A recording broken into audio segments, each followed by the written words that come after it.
Hey there, it's Kate. Welcome back to my channel. I wanted to do a quick standalone review of this backlist title.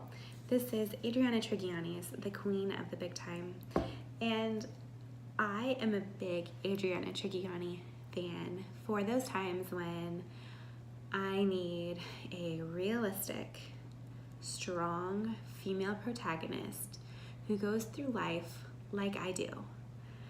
I feel like a lot of times in a lot of books, we get female protagonists who are either in a romance, falling in love in a kind of a spectacular way and living their life in a spectacular way, which is great, and I love that. But at the same time, my life is spectacularly ordinary. I have children, I have a husband, I live my life, right? And this is kind of what the heroines in her books are like. So this book in particular follows Nella, starting when she's about 11 years old. She's the daughter of Italian immigrants to America. They have a farm that's outside of a small city, or a small town in Pennsylvania, New York, New Jersey, somewhere around there. And she dreams of going to school like her parents and her sisters have not. She dreams of becoming a school teacher and teaching other children how magical reading and learning can be. And we see her life as it progresses from there. So she falls in love with Renato, who is kind of not necessarily the bad boy of the town, but definitely like the womanizer of the town. And she falls in love with him as an 11-year-old. And what happens with that? And she ends up going to work. And we see her reconciling her different dreams and her relationships with her family and her friends and her romantic relationships and her faith. We see all of these things play out over the course of her life in a way that feels real.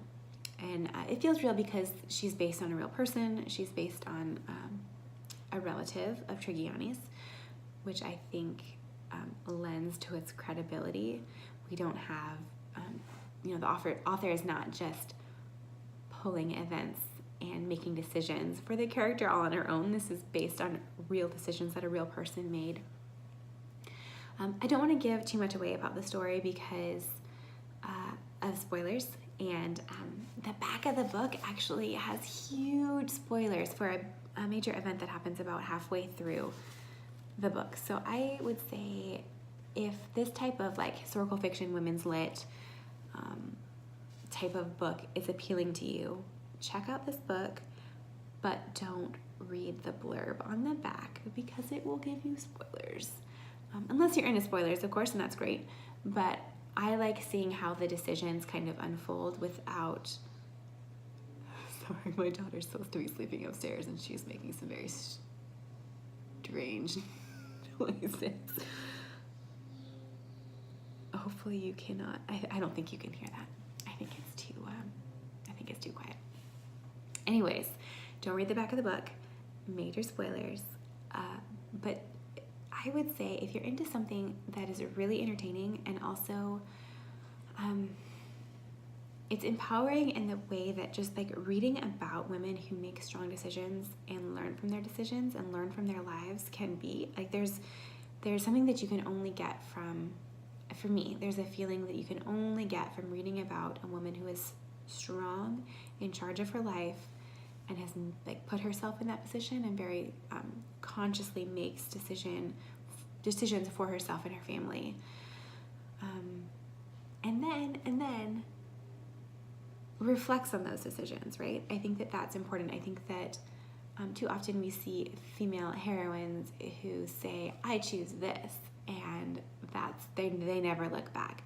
This is a character who has real flaws, and she reflects on those flaws and